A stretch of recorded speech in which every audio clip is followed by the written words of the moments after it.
Selamat datang di video ini. Apakah kita berada di ambang kehancuran dolar terbesar dalam sejarah? Banyak ahli, termasuk Robert Kiyosaki, penulis Rich Dad Poor Dad, telah memperingatkan bahwa dolar akan mengalami kehancuran terburuknya. Namun, siapa yang harus disalahkan atas hal ini, sementara beberapa faktor berperan? Pelaku utama tampaknya adalah negara-negara BRICS. Lalu, apa yang dilakukan AS sebagai respons? Alih-alih berfokus pada penguatan dolar, Trump mengeluarkan ancaman untuk mengenakan tarif 100% pada negara-negara yang meninggalkan dolar. Namun, apakah ini cukup? Mari kita cari tahu.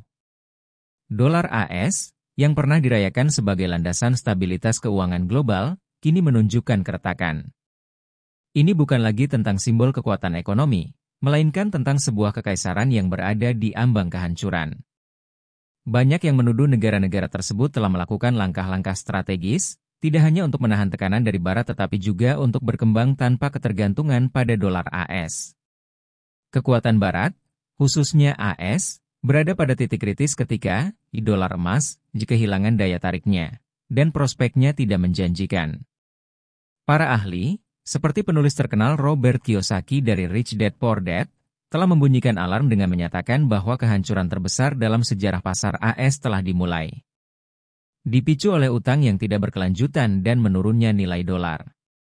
Negara-negara BRICS mempercepat peralihan ini dengan anggota-anggota baru yang bergabung, semakin menjauh dari Barat, meninggalkan AS dan sekutu-sekutunya dalam kesulitan untuk mempertahankan posisi mereka.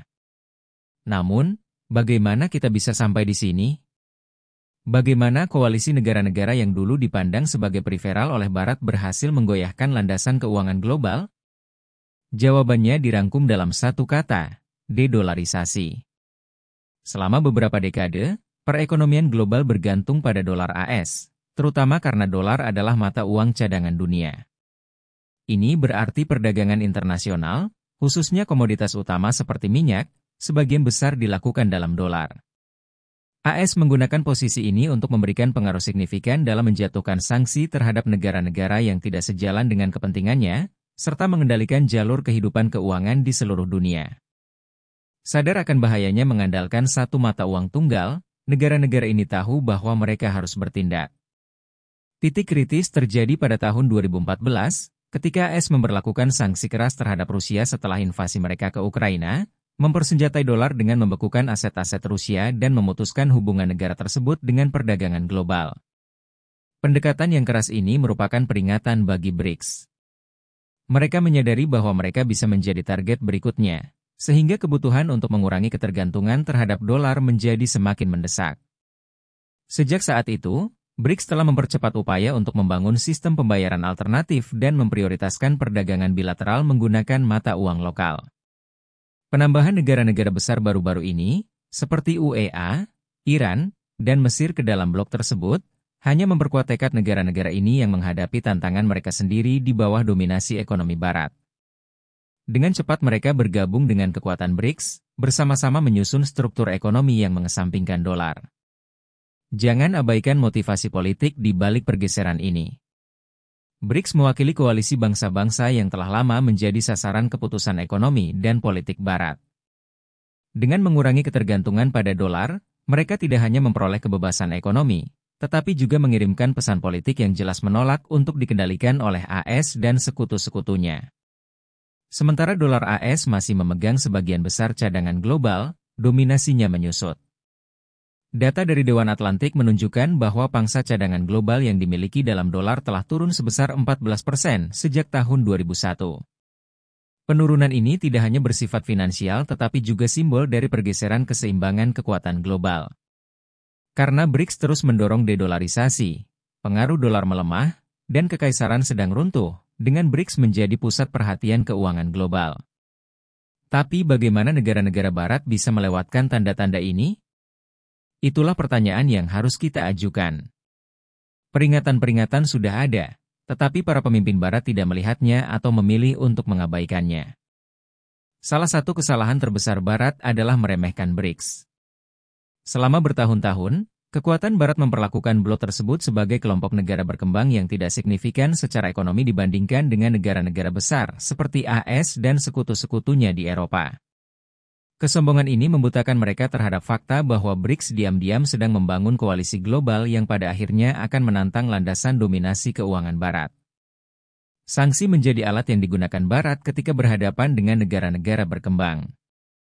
Sebelum melanjutkan lebih jauh, beritahu kami apakah Anda menyukai videonya. Jika ya, silakan klik suka dan bagikan, dan mari kita lanjutkan. Negara-negara yang tidak mengikuti jejak mereka, namun yang gagal dipahami oleh para pemimpin Barat adalah bahwa sanksi tidak hanya merugikan negara yang menjadi sasaran, tetapi juga merusak kepercayaan terhadap sistem keuangan global. Penggunaan dolar AS sebagai senjata melawan Rusia pada tahun 2022 adalah pukulan terakhir. Hal ini mengirimkan pesan yang jelas ke seluruh dunia bahwa AS akan menggunakan mata uangnya untuk mengendalikan siapa saja yang tidak mengikuti aturannya. Negara-negara bertindak cepat dengan mempercepat upaya untuk membangun sistem keuangan alternatif yang memungkinkan mereka berdagang tanpa bergantung pada dolar. Namun, negara-negara Barat masih percaya bahwa dominasi dolar tidak dapat diganggu-gugat. Asumsi ini tidak hanya salah arah, tetapi juga berbahaya. Robert Kiyosaki menunjukkan bahwa keretakan dalam sistem keuangan AS telah terlihat selama bertahun-tahun, karena utang federal yang sangat besar dan pasar saham yang terlalu meningkat.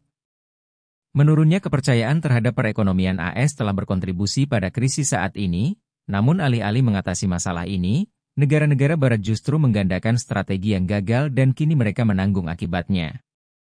Penurunan nilai dolar AS bukan hanya masalah keuangan, tetapi juga gejala dari krisis yang lebih besar. Negara-negara Barat telah menggunakan model ekonomi yang ketinggalan zaman dan didasarkan pada superioritas yang salah selama terlalu lama. Sementara negara-negara lainnya telah beradaptasi, berinovasi, dan membangun masa depan di mana dolar AS tidak lagi menjadi pusat perdagangan global. Karena mengabaikan tanda-tanda peringatan ini, sekarang negara-negara Barat menghadapi sistem yang runtuh. Pertanyaan pentingnya adalah, ketika dolar AS melemah dan kekuatan finansial Barat runtuh, dapatkah negara-negara BRICS mengisi kekosongan kekuasaan? Jawabannya adalah ya. Negara-negara BRICS telah menunjukkan bahwa mereka dapat beroperasi di luar sistem keuangan Barat. Upaya dedolarisasi blok ini bukan hanya tentang menolak dolar, tetapi juga membangun struktur keuangan yang benar-benar baru. Kerangka kerja baru ini berfokus pada penggunaan mata uang lokal, mendorong perjanjian perdagangan bilateral, dan mendukung sistem pembayaran alternatif seperti yang dilakukan oleh New Development Bank, NDB, BRICS. Langkah-langkah ini bukan hanya bersifat simbolis, tetapi juga langkah-langkah praktis menuju sistem keuangan global yang tidak bergantung pada AS. Masuknya negara-negara anggota baru semakin memperkuat posisi blok ini sebagai kekuatan ekonomi global. Negara-negara seperti Uni Emirat Arab, Iran, dan Mesir menghadirkan kekuatan ekonomi yang signifikan, dan inklusi mereka mengirimkan pesan yang jelas bahwa dunia sedang menjauh dari dominasi keuangan Barat. Namun, bisakah BRICS benar-benar menggantikan AS sebagai pemimpin ekonomi global? Dalam banyak hal ini sudah terjadi. Negara-negara Barat, khususnya Amerika Serikat, telah kehilangan kendali atas perdagangan global selama bertahun-tahun. Sementara itu, negara-negara BRICS membangun jaringan perdagangan baru dan proyek-proyek infrastruktur yang akan membentuk masa depan perdagangan global. NDB, misalnya, telah mendanai proyek-proyek infrastruktur di negara-negara selatan dan memberikan alternatif bagi Bank Dunia dan IMF yang sangat dipengaruhi oleh kepentingan Barat. Pergeseran sedang terjadi, dan BRICS memimpin ketika dolar AS kehilangan kendali atas perdagangan global. Blok ini menciptakan tatanan dunia keuangan yang baru. Pertanyaannya bukanlah apakah BRICS bisa mengisi kekosongan kekuasaan, tetapi apakah negara-negara Barat bisa beradaptasi dengan kenyataan baru ini. Sekarang, setelah segalanya mereda, apa yang tersisa dari AS? Kenyataan pahitnya adalah bahwa AS kehabisan waktu. Dolar, yang dulu menjadi tulang punggung pengaruh global Amerika, tidak lagi menjadi mata uang utama perdagangan internasional. Seiring negara-negara ini terus mendorong dedolarisasi, AS menjadi semakin terisolasi. Salah satu dari sedikit pilihan yang tersisa bagi AS adalah ancaman tarif. Dalam pidatonya baru-baru ini, Mantan Presiden Donald Trump memperingatkan bahwa negara-negara yang tidak menggunakan dolar akan dikenakan tarif 100% pada barang-barang mereka yang masuk ke AS. Namun, ancaman ini tidak berarti apa-apa. Banyak negara BRICS, seperti Tiongkok, adalah salah satu negara dengan perekonomian terbesar di dunia dan memiliki hubungan dagang yang luas dengan negara-negara BRICS dan non-BRICS. Era di mana Amerika Serikat menjadi kekuatan ekonomi utama dunia mungkin akan segera berakhir. Amerika mungkin berusaha mempertahankan pengaruhnya melalui cara-cara militer, tetapi bahkan kekuatan tersebut semakin memudar. Negara-negara tidak hanya membangun kemitraan ekonomi, mereka juga memperkuat ikatan politik dan militer mereka. Tiongkok dan Rusia, dua negara anggota BRICS yang paling kuat, sudah mulai membentuk aliansi yang dapat menantang dominasi Amerika Serikat sebagai pemimpin militer dan ekonomi dunia.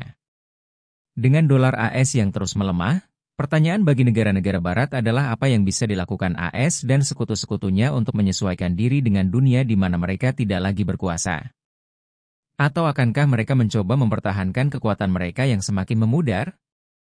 Bagaimana pendapat Anda mengenai video ini? Jika Anda punya pendapat, silahkan tuliskan pendapat Anda pada bagian komentarnya. Dan jika Anda suka dengan video ini, silahkan klik like dan subscribe. Dengan begitu kami akan membuat video lainnya untuk Anda semua. Terima kasih dan sekian dulu, dan sampai jumpa di video berikutnya.